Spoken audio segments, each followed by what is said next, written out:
आज की video specially balcony gardening से रिलेटेड है, जिनको मैं दिखाऊंगी कि सर्दियों में हम अपने गार्डन को, अपनी बालकनी को कैसे बहुत ही ब्यूटीफुल बना सकते हैं कम से कम स्पेस में। देखिए, ये एक तरह के रेलिंग प्लांटर हैं। इन प्लांटर का एक ड्रॉबैक है कि जब हम इनको रेलिंग पर हैंग करते हैं, जैसे आपने ऐसे हैंग किया तो ये एक तरफ झुक जाते हैं। तो इसका सोल्यूशन भी मैंने आपको एक वीडियो में दिखाया था, लेकिन आज मैं छोटा सा आपको इसमें फिर से बताऊंगी। और इसको भी हम सीधा खड़ा कर सकते हैं। ये बहुत ही मजबूत रेलिंग प्लांटर हैं और नियर अबाउट 1 फुट के करीब इनकी लेंथ है। लेकिन ये वाला रेलिंग प्लांटर तो मैं कहती हूँ सभी बालकनी गार्डनर को ज़रूर परचेज़ करना चाहिए। इसकी एक स्पेशल चीज़ मैं आपको दिखाती हूँ। देखिए, इसके बैक साइड में नीचे बॉटम में यहाँ पे कुछ होल्स बने हुए हैं और इन होल्स को सपोर्ट देने के लिए यहाँ पर ये इस तरह से कोई एक अटैचमेंट हमें ये देते हैं।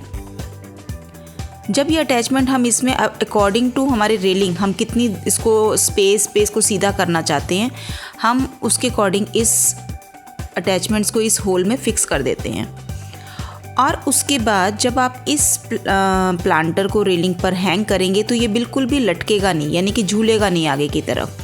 और आप एकदम, अब मैं इसको आपको डेमो करके दिखाऊंगी, ये बिल्कुल ऐसा सीधा हो जाता है कि बहुत ही अच्छी इसकी शेप आती है। देखिए, अब ये दोनों जो हैं सपोर्ट देंगे रेलिंग को, रेलिंग पर, और आपका प्लांटर बिल्कुल सीधा हो जाएगा। तो ये बहुत ही अच्छे अटैचमेंट्स के साथ ये प्लांटर्स आजकल मार्केट में अवेलेबल है। मैंने जहाँ से परचेज़ किए थे वहाँ मुझे एक बार ही मिले, लेकिन सेकंड टाइम मुझे नहीं मिले, इसलिए मुझे वो वाइट वाले प्लांटर्स परचेज़ करने पड़े हैं। लेकिन अगर आपको कहीं से मिल जाते हैं तो आप ले लीजिएगा। ये बहुत ही रिजनेबल है, 100 से 120 रुपीज़ के बीच में मिला था। अब ये देखिए, इसको हैंग करेंगे तो जो रेलिंग की लंबी वाली वर्टिकल रॉड्स होती हैं उसके साथ जाके ये प्लांटर ऐसे सेट हो जाता है।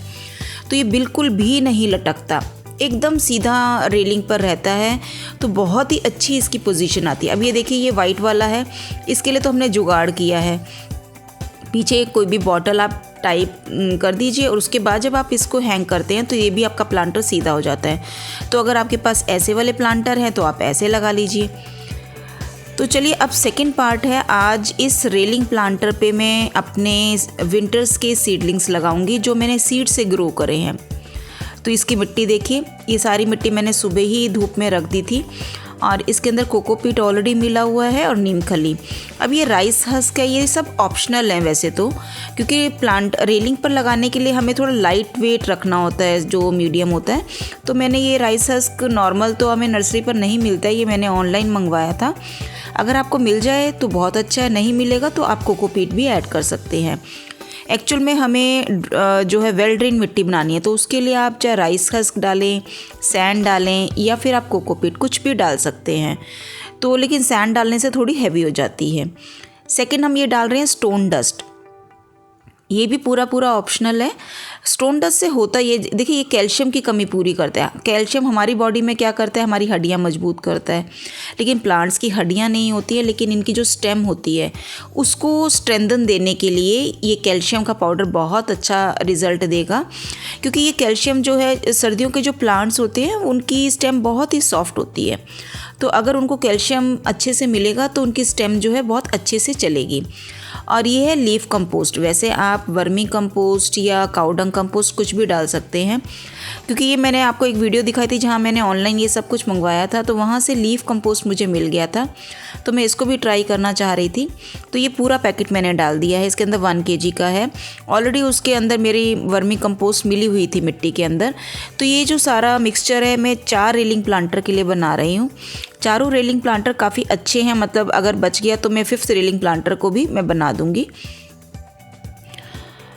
ये रेलिंग प्लांटर की लेंथ अराउंड 1 फुट से थोड़ी ज़्यादा ही है, तो एक साथ मैं इसमें 3-4 जो है सैपलिंग्स लगा दूंगी। अब लास्ट में है ये फंगीसाइड। ये मिलाना बहुत ज़रूरी है विंटर्स प्लांट के लिए। तो पहले मैं सारा मिक्सचर इसको मिक्स कर लेती हूँ और उसके लास्ट में मैं जो है इसको फंगीसाइड डालूँगी। ये मिलाते हुए मुझे याद ही नहीं रहा ग्लव्स वगैरह डालना, लेकिन हाँ, डाल लेना चाहिए।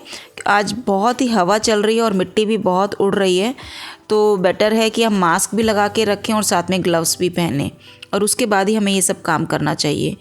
अब मैं इसके अंदर जो है 1 मुट्ठी के करीब जो है फंगीसाइड भी मिला दूंगी। इससे क्या होगा कि फंगस लगने का जो है डर नहीं रहेगा हमारे प्लांट्स के अंदर। अगर हम पानी का मैनेजमेंट अच्छा रखते हैं ना अपने प्लांट्स में, तो फंगस वगैरह जल्दी से नहीं लगती, जल्दी से इंसेक्ट भी नहीं लगेंगे।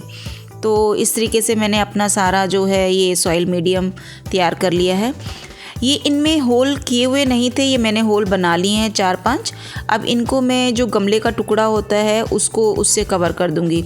अगर नहीं करेंगे तो सारी मिट्टी पानी के साथ नीचे से बह जाएगी, तो कवर कर देना बहुत अच्छा रहता है। आप सारे होल पे लगा के और अब इसके अंदर ये जो मैं सॉइल मीडियम मैंने तैयार किया है ये सब मैं इसमें भर लूँगी। अब इसको 3/4 तक आप इसको फिल कर लीजिए अच्छे से। तो ऐसे करके मैं अपने सारे के सारे जो प्लांटर हैं उनको फिल कर लूँगी। देखिए सर्दियों में जो हम प्लांट्स लगाते हैं जब वो आपको देखिए, अब इसके अंदर तो मैंने सीड से ग्रो करे हैं, आप मार्केट से सीडलिंग भी ला सकते हैं। तो आप जब खुद से लगाते हैं तो उसका एक अलग ही मतलब मज़ा आता है।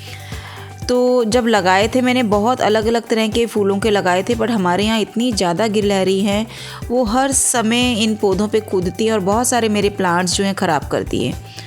मैरीगोल्ड के तो मैंने नर्सरी से भी लाई थी काफ़ी सारे प्लांट्स और सारे ही वो तोड़ देती हैं। तो इस बारी मैं मैरीगोल्ड पे तो अब रिस्क ले ही नहीं रही हूँ।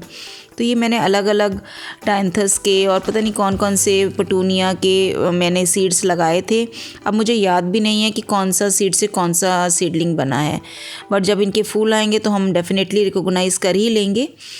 तो अब देखिए इन प्लांट्स को आपने सैपलिंग्स को बहुत आराम से निकालना है, आपने इनकी रूट्स को डिस्टर्ब नहीं करना, क्योंकि छोटी छोटी सैपलिंग्स हैं, अगर इनकी रूट डिस्टर्ब हो जाएंगी तो फिर ये शॉक में चली जाएंगी और फिर 5 से 6 दिन इसको रिकवर करने में लग जाएगा। तो आप बहुत आराम से उसको जो है निकालिए और अच्छे से अपने प्लांटर के अंदर होल कीजिए और उसको सेट कर दीजिए। इस तरीके से मैं एक प्लांटर के अंदर 4-4 सैपलिंग्स लगाऊंगी और पहले दिन तो मैं इनको जो है छाँव में ही रखूँगी। और क्योंकि अब ये 3 से 4 बजे का समय है, इस टाइम धूप आपको दिख रही है लेकिन इसमें बिल्कुल भी गर्मी नहीं है। पूरी रात ये ऐसे ही रहेंगे ठंड में। फिर इसको जो हमारी ये वेस्ट साइड की बालकनी है यहाँ पर 12-1 बजे के बाद हल्की हल्की धूप आती है, तो उसके बाद मैं कल या परसों इसको धूप में भी रेलिंग पर हैंग कर दूँगी। अगर मुझे इनका लगेगा कि कंडीशन बिल्कुल सेट हो गए हैं तो इनको मैं रेलिंग पर हैंग कर दूँगी। और 10 से 12 दिन के बाद मैं फिर इनको एक स्पेशल फर्टिलाइज़र भी दूंगी और उसके बाद जो है हम इसकी पिंचिंग करके इसको घना करेंगे। तो ये एक तरीका होता है कि आप विंटर्स के प्लांट्स को इजीली अपने घर में लगा सकते हैं। ये बिल्कुल राइट समय है आपको विंटर की सीडलिंग्स लगाने का।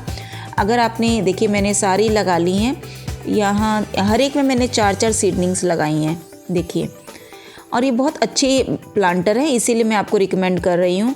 और बाकी कुछ मैंने ऐसे छोटे 6 इंच के पॉट में भी लगा दिए हैं, 2-2 लगाए हैं साथ साथ में ही, क्योंकि कई बार क्या होता है बहुत ही स्टेम कमज़ोर होती है तो 2 लगाने से उनको सपोर्ट मिल जाता है आपस में। और यहाँ ये बहुत मतलब अब मुझे बड़ा वेट है कि 1-1.5 महीने में जब ये थोड़े से बड़े हो जाएंगे, फ्लावरिंग की स्टेज पर आएंगे, तो बहुत ही अच्छा लगेगा बालकनी।